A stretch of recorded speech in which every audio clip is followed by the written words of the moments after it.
50 days. 50 days until the World Cup. And this starts our coverage of Russia 2018. And joining us today, he is part of Footy Talks on May 3rd, 7:30 p.m. at the Rivoli in Toronto. Join James Sharman for a great night of Footy Talk and beer. But joining us today on the line as well, James Sharman of Sportsnet. James, how you doing today? I'm doing great, fellas. How you doing?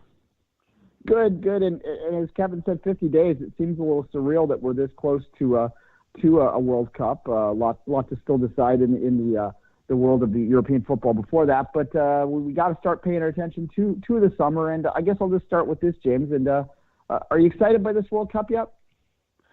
I'm a bit cynical. I won't lie to you. I hope to be excited. I'm sure I will be by kickoff. There's so much going on right now, domestically and internationally. And obviously right now, World Cup-wise, we're all kind of focused on the day before the World Cup starts and the bidding process for 2026. So my eyes are kind of on that right now.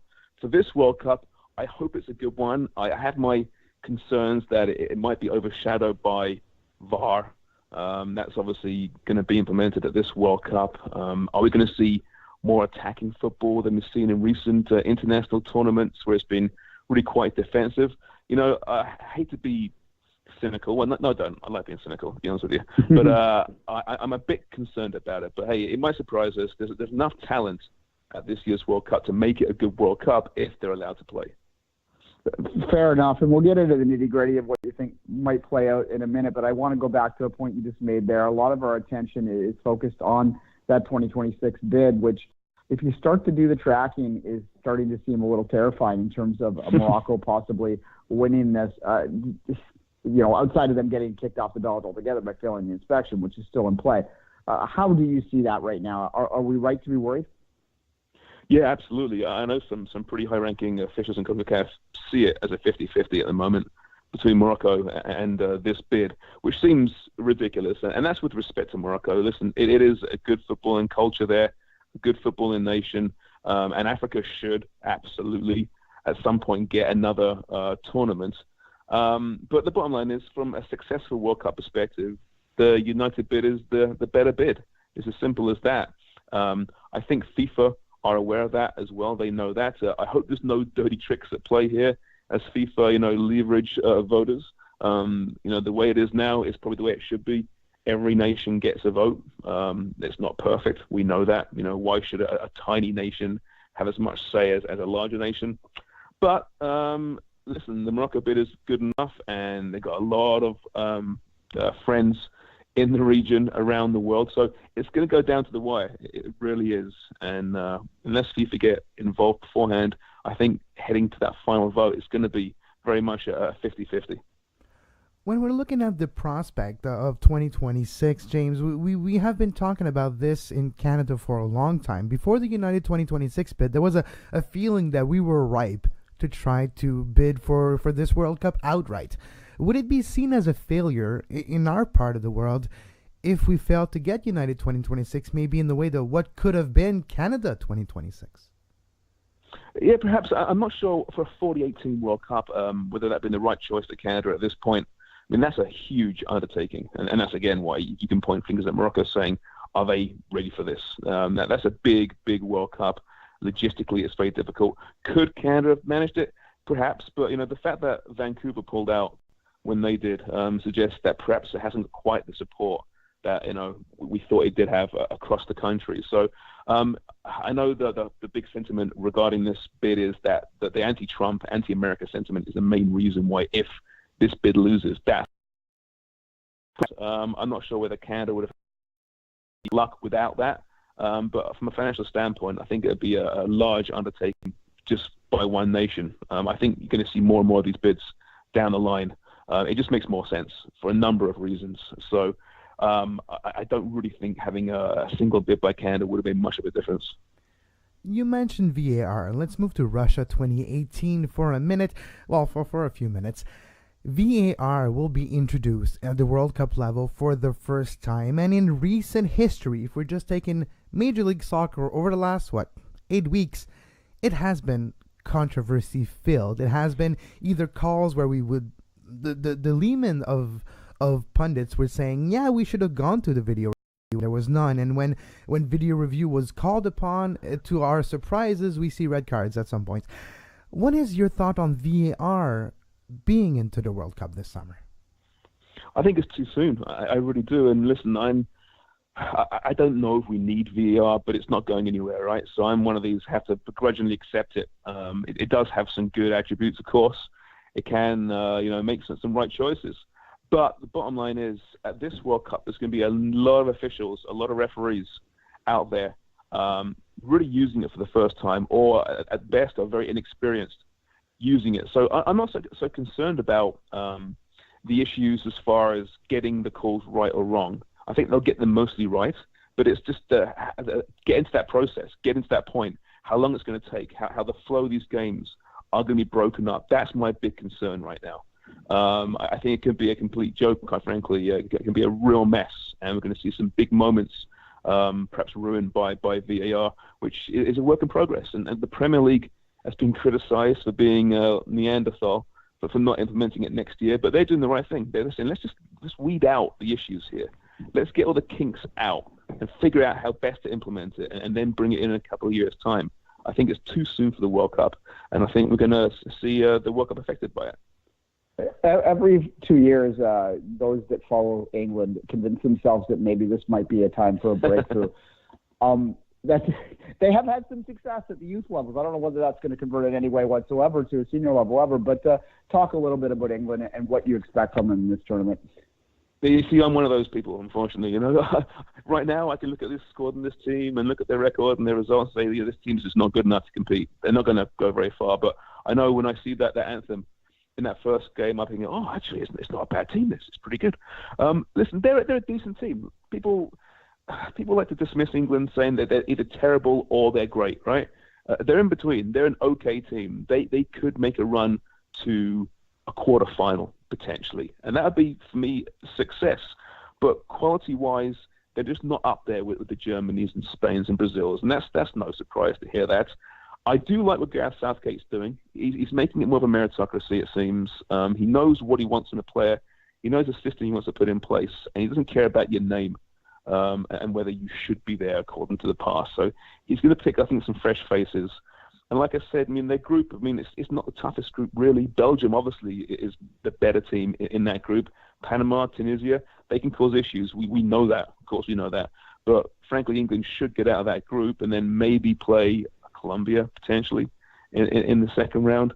So I think they're going to be decent enough, but they're not going to win this thing. There's a big gulf, I think, between the top nations and that next echelon of teams where I think England is. And you mentioned the youth teams, and you're right, that really bodes well down the line, I think, but not for this World Cup. You hope those players get into decent clubs and get playing, get minutes, but that's yet to be proven, right? We've seen a lot of these guys who won the U20s still sitting on the bench, waiting their time at Premier League clubs. So it's a wait-and-see approach for me, but I think Southgate's got the team in the right direction. Are they going to win it? No. Could they eyeball a quarterfinal? Absolutely. We could have a whole other discussion about young players and English young players getting an opportunity to play in the Premier League. That's a whole other podcast. So let's move on from that. You mentioned Belgium in there, and they're an interesting team and maybe one of the dark horses of the tournament in terms of potentially getting maybe to a semifinal or something. It's hard to see outside of the elite teams that you mentioned already winning it, but certainly a deep run. Do you agree, first off, that Belgium is a dark horse? And also, is there any other you might point to a team that might go deeper than we expect? Well, Belgium's a really interesting one. I don't know if they're a dark horse anymore. They were a dark horse at Euro for me. And they got to the quarterfinals, and they lost to Wales, and they're actually disappointed in the end. So now I consider them one of the better teams. Now, they may not be quite up there with the top teams just yet, because they haven't got the recent past to back that up. But from a standpoint, they're just outstanding. Now, there has been some controversy this week. The former coach, Marc Wilmots, started coming out and calling Thibaut Courtois, the goalkeeper, the mole at the last European Championship, leaking the team news to the media. So maybe there's a little bit of infighting in there. Of course, Wilmots is now gone. Now it's Roberto Martinez, who's done a really nice job so far. And they play well defensively, which if you watch Everton a couple of years ago, you might be surprised to hear. Talent-wise, it's tough to question this team. Kevin De Bruyne, we've seen him play, and I know, Duane, you've watched him closely.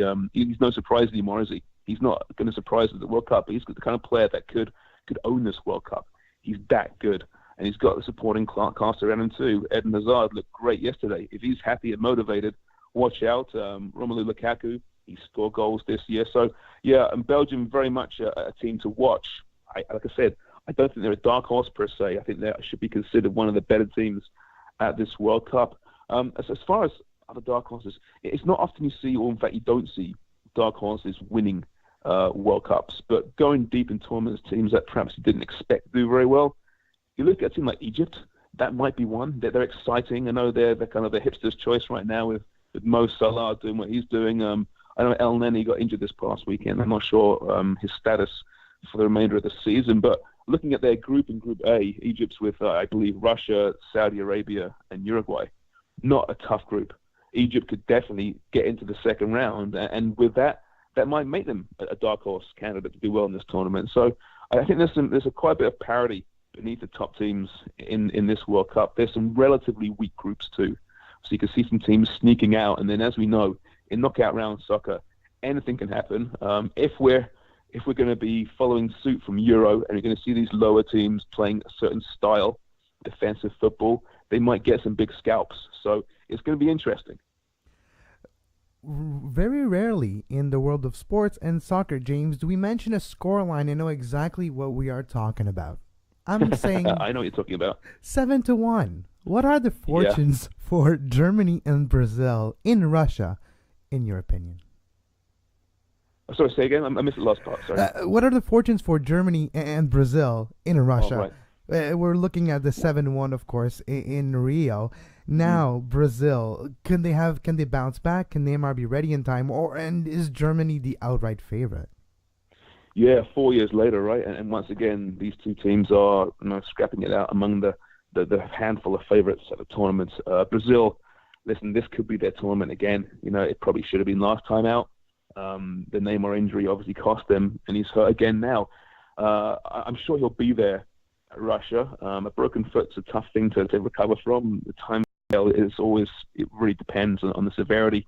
If let's just assume he's back and he's healthy, then Brazil are obviously a real threat in qualifying. Real bad start. They bounce back and they just boss South American qualifying, the toughest qualifying in the world. So yeah, absolutely. With that team, they're almost like the Brazil of old now. Yes, they defend really well, which they always did, but they've got a bit of flair once again now, which has been lacking perhaps in recent decades, I guess it's fair to say. So Brazil are very much a threat. Germany, for me, are still the favourites. Why shouldn't they be? Defending champions. There's nothing to suggest that they shouldn't be favourites again this time around. They're the deepest team. And when you look at qualifying and you look at the friendlies just after qualifying as well, no one went out injured. No one, make excuses to miss those friendlies. They're all competing for starting berths. And that's terrifying for me, for a fan of another team. Now, this Germany team, we're not sure what Jogi Löw's best 11 is. It could be anything. We saw at the Confederations Cup a second string, some might say a third string Germany look great and dominate that tournament. So, they're so hungry. They're competing at every position. Manuel Neuer should be back in time, we would think. And for me, that's why they are the big favourites once again for this tournament in what could be Jogi Löw's final hurrah on the international stage. If I go to my heritage, which would be the French heritage from my neck of the woods, it's either I'm all in or all out. I'm either going to be close to win or I don't even make it out of the group. For France in 2018, we have almost a golden generation coming up and coming of age with the Mbappes and the Griezmann now with experience going on top of his youth and athleticism. What is the ceiling for France? Is there one, or there's still that aura of maybe too much drama could derail this team? Yeah, that's always the issue, isn't it, with France? Drama could derail it. There's always rumors of infighting within that team. I'm not sure any team has bigger egos at this point than France, but the ceiling should be the championship. They could win this team. They're that deep. They might be the deepest team at this tournament, or very close to it. We saw in qualifying, one round they looked world beaters, and then they lose to, was it Luxembourg, or they drew Luxembourg, and they lose to Sweden. So they have that in them. They have that meltdown within them. But you're right, from a talent standpoint, especially pushing forward. I mean, there aren't many teams better than them, are they, at the moment? Mbappe has just continued, and we forget how young he is, but he's continued this fine form this year at PSG. Can he put it on the international stage? Probably. Griezmann's been a little bit up and down this season, and there is, of course, a big move this summer on the horizon for him. Could he be distracted, or will he use the World Cup as a launch pad to pick and choose where he ends up going? And, of course, the big X factor is Paul Pogba, isn't it? He can be the best player at this tournament, if he's in the right situation, in the right tactical setup, if he's happy, and those around him do the work, which he's not prepared to put in, and N'Golo Kante in particular. He can be an absolute dominating force, and we haven't seen it this season at Manchester United. We've seen glimpses here and there, but that's, I think, been a big distraction for him. And if you're Didier Deschamps, you're probably concerned about his club form. But there's no doubt, if everything goes right for France, they can go a long, long way. Still a bit concerned defensively. Hugo Lloris has not had a good season. He's had probably his worst season at Tottenham, despite them having generally a good season. He's made some real howlers, and he did so in qualifying as well. So is that a weakness in goal, finally, for France? There's some question marks there, but for me, they're still in that handful of teams I mentioned before who could go all the way. I can't remember going into a World Cup where the European champions have been less fancied, I suppose. A lot of people view Portugal's run at the Euro as being a little bit of luck, a little bit of fortune. Are we underestimating the possibility of Portugal going deep? I don't think so. I mean, listen, if they follow the same blueprint as Euro, then who knows? And they just go into this defensive shell and they rely on some big goals and the big line up front, then sure, why can't they go a long way? Their group's not tough. Iran, Morocco, Portugal, and of course Spain. So you figure a second place finish in Group B is more than likely. They're still a quality team, and in qualifying, it was such a weak group, generally speaking. We saw them pile the goals in and play more of an attacking style of football.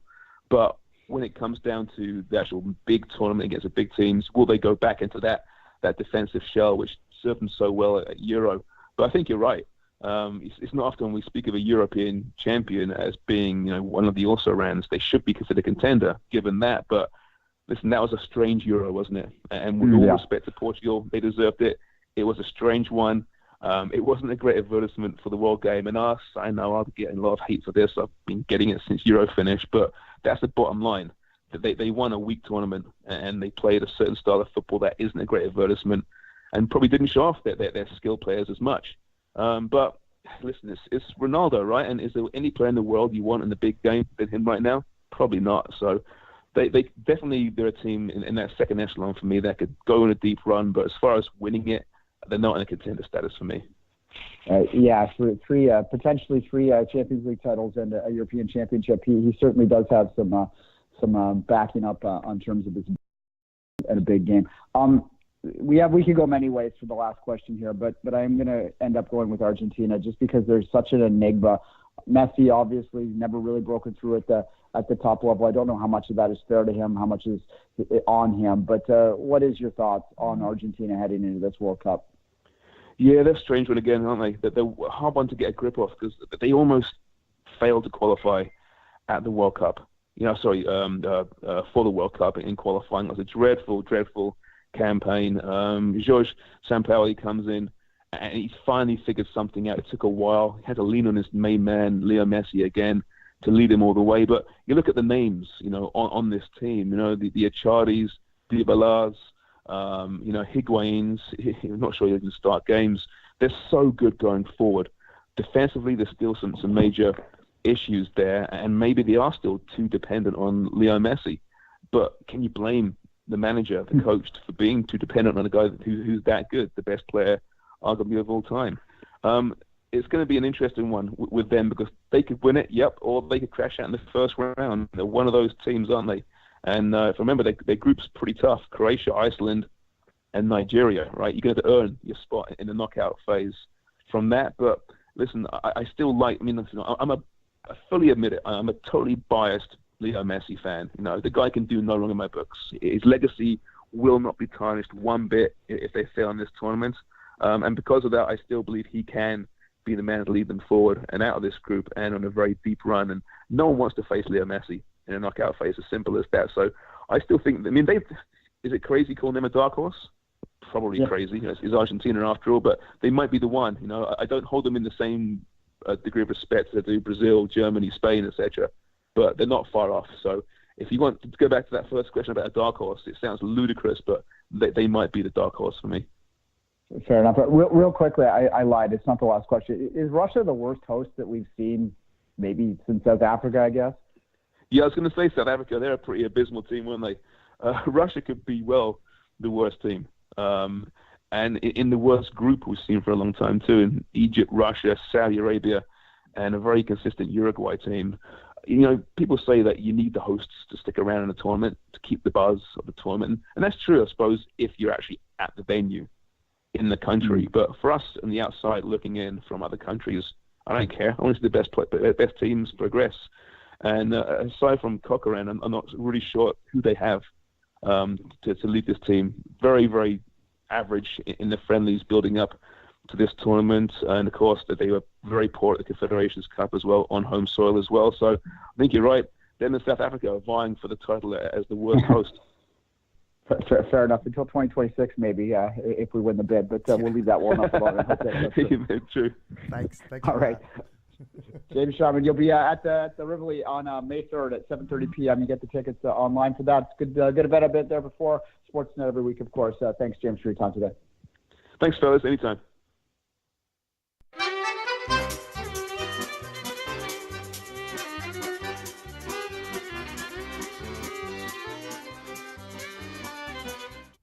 And we're back on Soccer Today. Duane Rollins with myself, Kevin Laramee. Thanks to James Sharman for his time.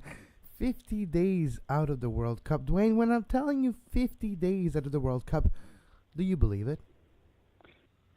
No, because this is a weird one in the sense that I don't know, so much is going on in the last year or so that it really has made it difficult to sort of even focus on the World Cup from a personal perspective, right? I mean, I look back on my, past years, go back, in maybe 98 or so, for instance. That might have been the pinnacle of the, when my international to club window started to tip, would have been about 98. I started caring more about the club game then, less about the international game, and it's sort of been going in opposite directions since. So, I think back those days, I would have been counting down from about 500 days out, whereas now it's 50. It's like, 50. I suppose I should start caring about that now. Suppose I should start learning the groups by heart. No, but one thing that James mentioned, and we've talked about this a lot, I know your opinion on the process itself, VAR. And like James mentioned, it isn't going anywhere, so we kind of have to deal with it. Now let's try to make it more streamlined and non-incumbent possible. How do you think it's going to play out? VAR for the World Cup for the first time, a lot of games, short amount of time. Will we see VAR influence the World Cup? Well, I think what James said, if you listen carefully to what he said, it is pretty fair. He didn't say, I suspect, I don't want to speak for James, but James comes from a culture that doesn't particularly like VAR. I do think I've heard him say he's a little skeptical in the past, but nonetheless, he's not saying anti-VAR, VAR is death, VAR is evil. That's me. What he's saying is that he doesn't think that the referees that are going to be in this World Cup, and they come from all over the world, are experienced enough to implement VAR in a smooth way. And this really should have been something that started at the start of a cycle and eventually ended at a World Cup, as opposed to okay, now figure this out, because it could cause problems. There is a science, there is an art to using VAR correctly. We've seen, in Serie A, a lot of people, when I complain about VAR, they like to point to Serie A. And Serie A, it's gone fairly smoothly. People are okay with it over there. Whereas I look at MLS and people are getting frustrated with this, and it depends on the skill of the referees and the ability to interpret what they're seeing, just like anything else. Yeah, so it'll be fascinating. And of course, we do have our ultimate favorites for the World Cup. And I would restrict it to almost two teams. Ultimate outright favorites, Germany. And then there's even a small gap in my two favorites group, and then France in my mind. Am I wrong? Am Am I handicapping this okay 50 days out? Still with a few questions to be answered? Don't sleep on Spain. Yeah, That's right. Yeah, Yeah. I would include Spain in it. I would actually put France below Spain in terms of. I would go for France is a very interesting team that could win the World Cup. They're one of a small handful that could. As you said in the interview, they're also one of a small handful that could bomb out too. We just don't know what we're going to get with France, and that's almost cliche at this point, but it's also true. Yeah. I if I was to pick right now would waver between Germany and Spain. I'd have to look at the pathway through again to really sort of have a better thought process on that. But certainly, typically speaking, World Cups that are held outside of South America tend to go to European teams. Now we did see that turned on its head in terms of the European team winning in South America last time. So that's not hold that up as a hard and fast rule, but certainly I do think that you have to favor the Euro teams, and Germany has got to be your favorite there. But Germany didn't win the Euro, so they're not impossible to defeat. And I do think, however, that you would, if I had to handicap altogether, I would go Germany as your favorite, Spain as your slightly co-favorite. Then you have a couple what I would call good dark horses. France would be in there. Maybe Belgium as your true dark horse. And I know when I called Belgium a dark horse, everyone that knows the sport knows they're good, but they're dark horse in the sense that they've never won before, right? And if any team that's never won the World Cup before is to have a chance, I would say it might be them. And, you look at a team like Egypt, yeah, he's absolutely right that they could, through the powers of one single player, go down, which we might talk about in a minute, go deep again. But we'll get to Mo in a few minutes, but we'll get to him soon enough.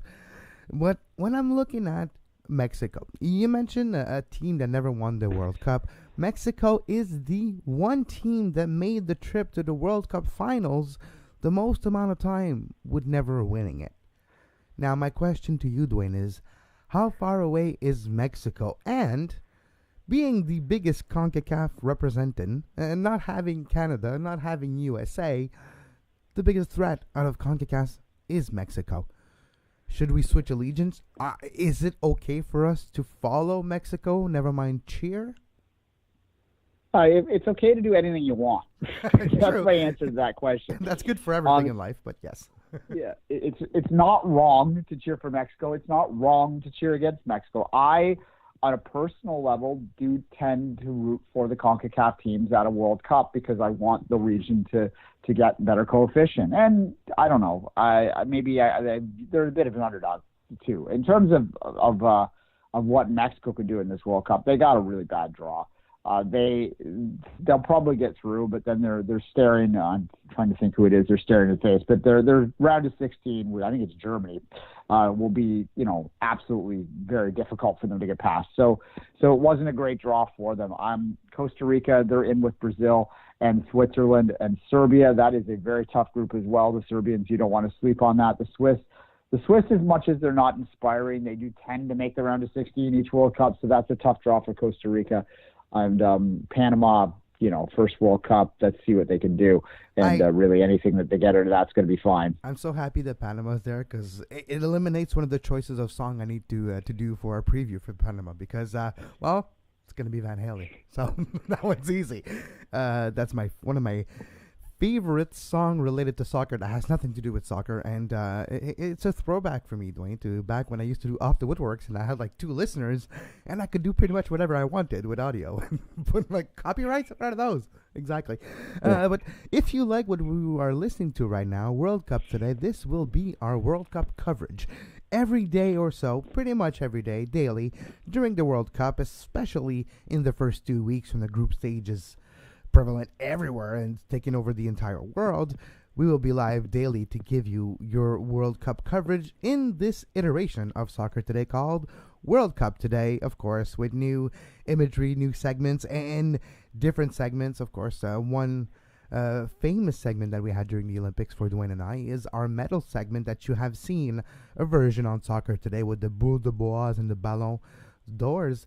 We will have a similar aspect for the World Cup. We will have some guests. We'll use our networks of contacts across the world now to bring you some guests. Some of them will be in Russia, so we will bring you some on the location coverage from our studio. And Duane, now outside of the games, outside of this 50 days out, one thing that I really enjoy about the World Cup is getting out of my studio to watch some games, going to a French bar, going to an English bar. Okay, granted, I go to the English bar way more often, and even when it's not the World Cup. Burgundy Lion, close to my place, by the way, a great place to watch some footy. What are you expecting in your first couple of weeks of World Cup watching in 50 days? Are you getting excited, testing out new venues to go enjoy a team that you not necessarily a fan of? I know there's a Brazil example in my place. There's a lot of great Brazil restaurants that converted to Brazil football restaurants for a few weeks, and it becomes a great experience. I don't know what you are thinking. Yeah, well, look, kind of ironically, I'm moving out of the neighborhood that'd be perfect for it. I live currently, I'm moving down by UAT for the summer. I live in a neighborhood right now that would have been perfect because it is the Latin America. If I go east of myself, it's the Latin area of the city. So there's all the Peruvian bars are there, for instance, and I have a lot of Peruvian friends. So I probably will at least spend a couple days watching Peru there. They may be the team that I kind of adopt because it's kind of fun hanging out with. Yeah, and it's their first time there, right? Well, second World Cup, but yeah, first in generation. They'd be like Canada qualifying again for them. In fact, they'd gone longer. They're 82. Okay. So yeah. But no, you always remember your first times. But go ahead. And the Brazilians are just my west. So, and obviously the joke in this city is that all of the Portuguese pubs, and there's a massive Portuguese population in Toronto, have the Portuguese flags draped all over the place. They got the Portuguese stuff all over the walls, and then the second Portugal goes out, they like pull down a curtain and they turn it all Brazilian. So that's kind of the joke here in Toronto. That has a little bit of a hint of reality to it as well. It's going to be fun. It's always fun in this city. Scallywags is a great place to go for a neutral if you've never been here before. The Football Factory, a little bit smaller, but it obviously is a neutral bar as well.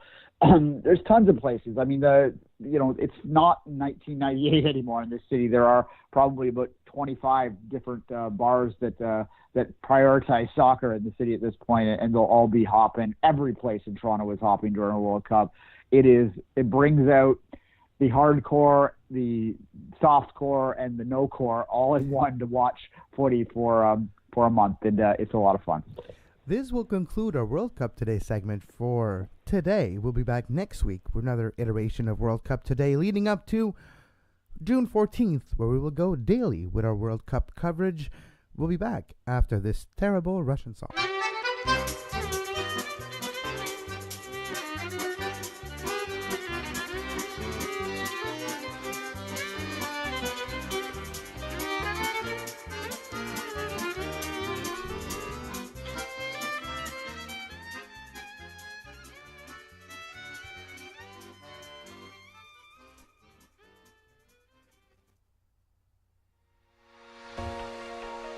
You are listening to Soccer Today.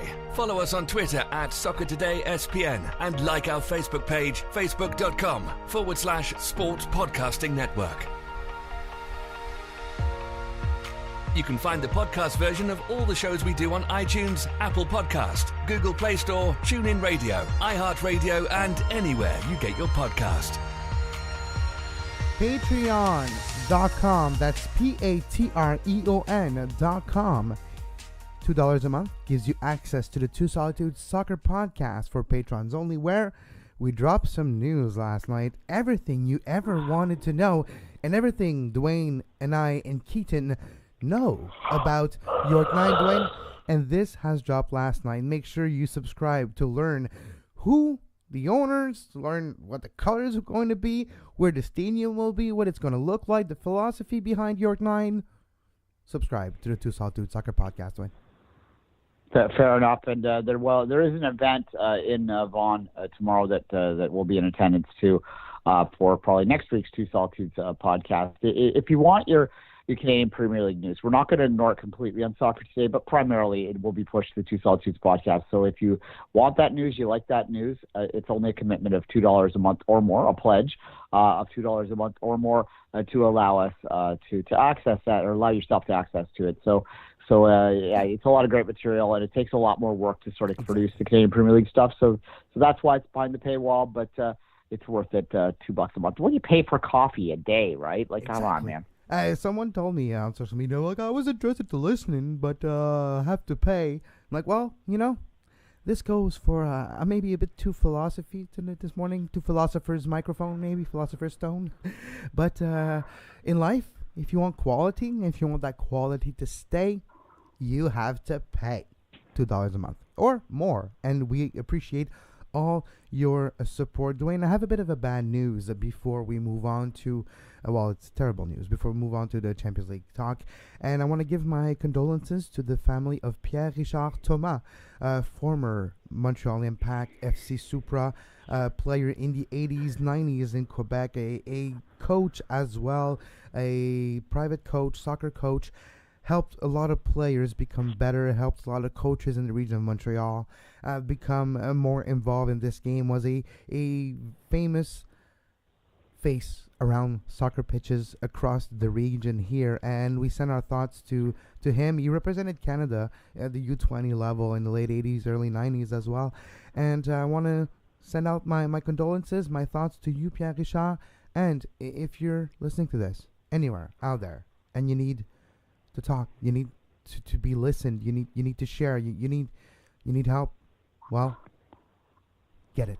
We all need help at some point, and I hope that if you do need that help, you get it. Fair enough.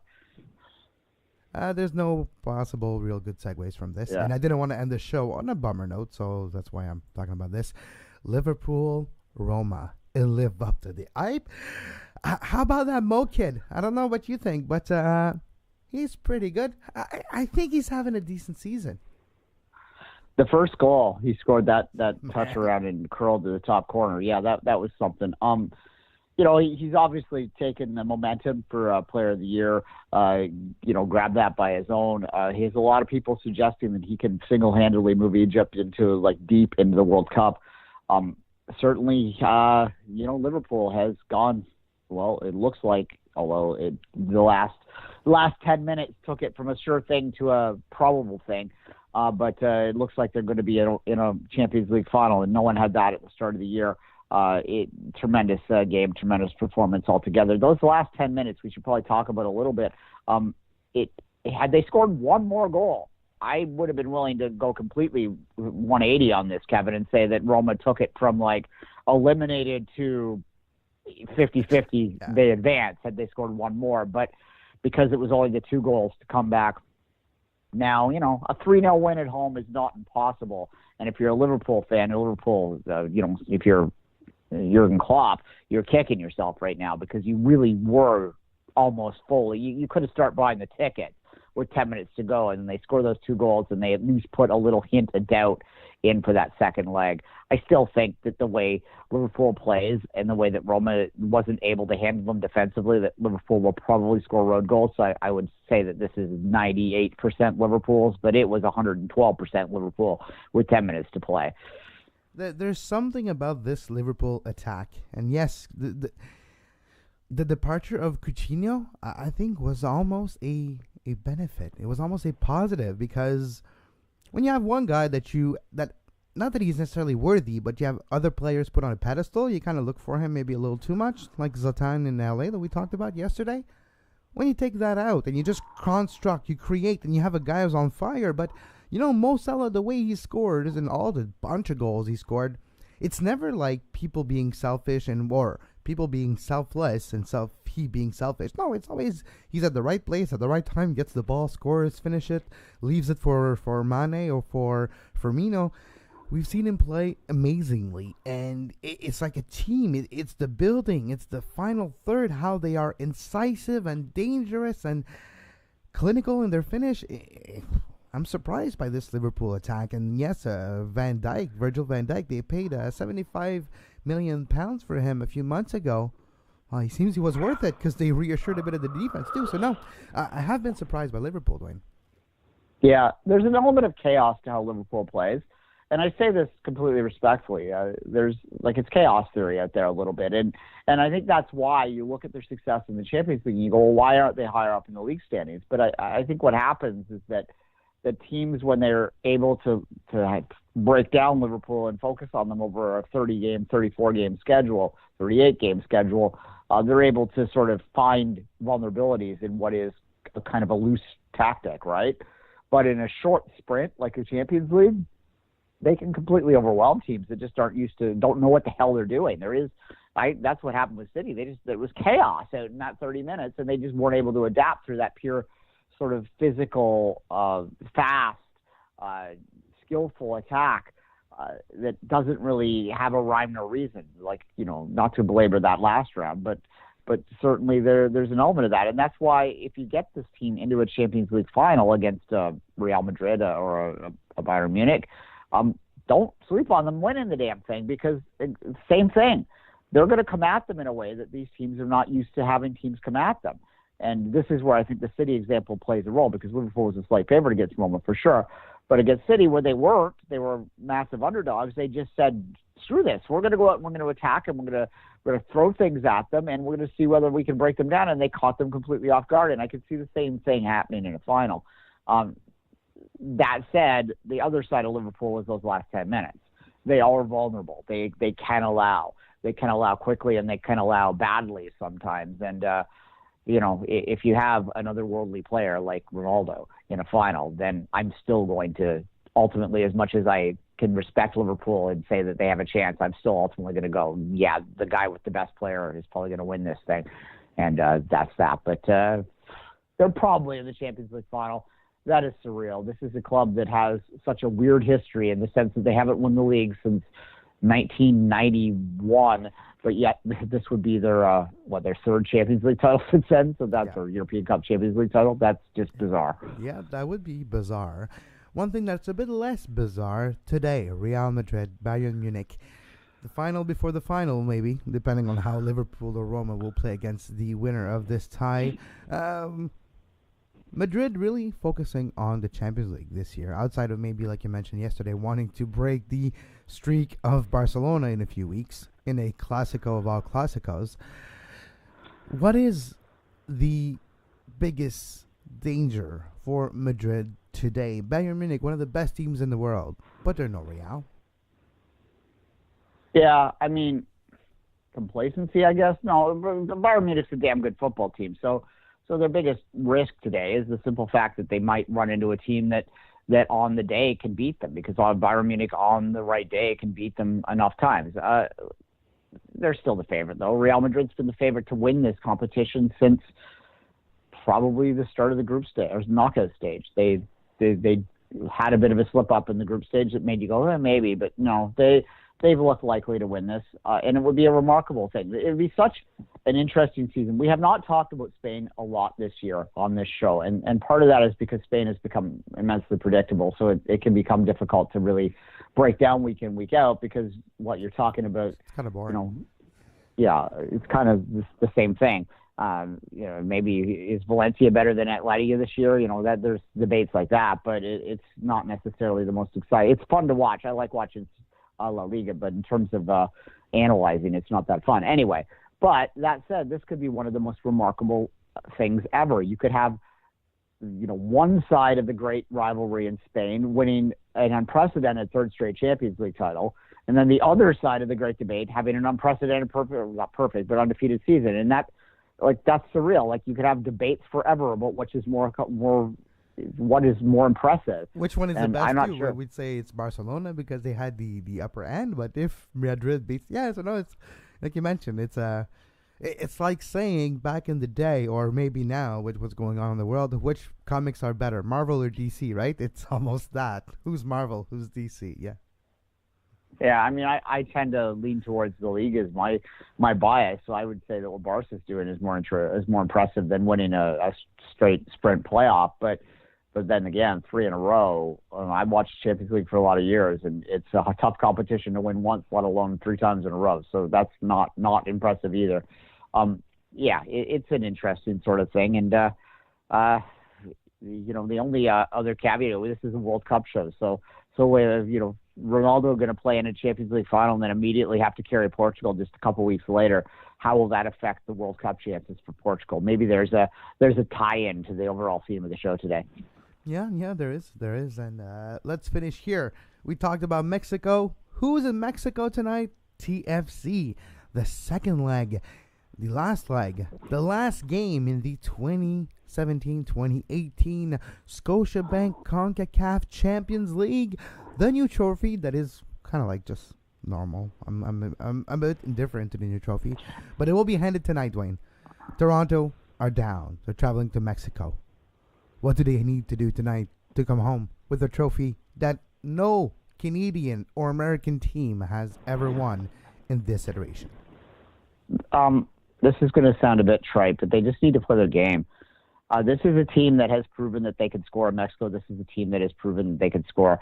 Guadalajara is a team that is not particularly dangerous on the attack. This is a team that does defend well, but that is not terrifying in the way that other Mexican teams are. They have that lead. That goal at the end, the keeping error, was awful for TFC's chances. Had this been 1-1 heading in, then any win down there wins it, then I'm pretty confident that TFC can get this done tonight. But the fact that they have to either get it to 2-1 to take it to penalties, or they have to take it... Actually, I need to look that up, whether it goes to extra time because it's the final or not, because I know in the rest of the tournament it went straight to penalties. And I apologize for not knowing that off the top of my head. But getting it to 2-1 by the end of regulation is not that crazy in my mind. A 2-goal win down there when they've never won before is going to be challenging for sure. You know, what did they say the last 2 times they went down to Mexico? They need to score. They need to score first, and if they score first, then it's game on.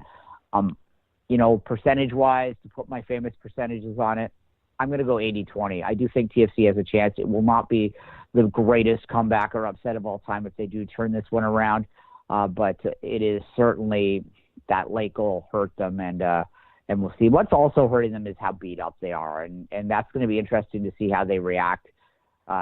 Not to be too forward-thinking on this one, and not to be too football hipster about this, but I'm almost as interested to see how they react to this weekend's game than I am to see how they do down here tonight. Obviously, from a matter perspective, this one matters more tonight, but they do need to get going in the league as well, and to turn it around completely and quickly on Saturday is going to be something that's going to be challenging for them too, and they need to. So it's going to be a testament to this team. This today, starting tonight, and the next little stretch is going to be a period of well, what are you made of, TFC? Are you capable of being that great team that you like to present yourself as, or was it a 1-year run that sort of fizzled out after a Champions League loss? It's going to be interesting. 9:30 start here in Toronto. Unfortunately, and this is the way of soccer, it's going to be completely buried behind, the Raptors playing a vital Game 5 and the Leafs playing Game 7 tonight. But nonetheless. Yeah, exactly. So that's why no one talks about the Blue Jays today. Like last night on TSN, they let off with the Blue Jays. Like, okay, we'll talk about the Blue Jays because we ain't talking about you tomorrow. And I think that's today. No one cares about the Blue Jays in Toronto tonight. It's, of course, Raptors, the Leafs, but Toronto FC at 9:30 p.m. on TSN 2 in English. If you want to set your DVR to record it and watch, and we'll come back tomorrow to talk about the Champions League, to talk about Madrid, Bayern, to talk about TFC, Chivas, and anything else that happens in the world of soccer in the next 24 hours. As always, you can follow Duane on Twitter at 24th Minute and myself at Kev Laramee. Patreon.com/sports podcasting network for your support. We thank every single one of you for your contribution monthly. And until tomorrow, have a great soccer. You can find the podcast version of all the shows we do on iTunes, Apple Podcast, Google Play Store, TuneIn Radio, iHeartRadio, and anywhere you get your podcast.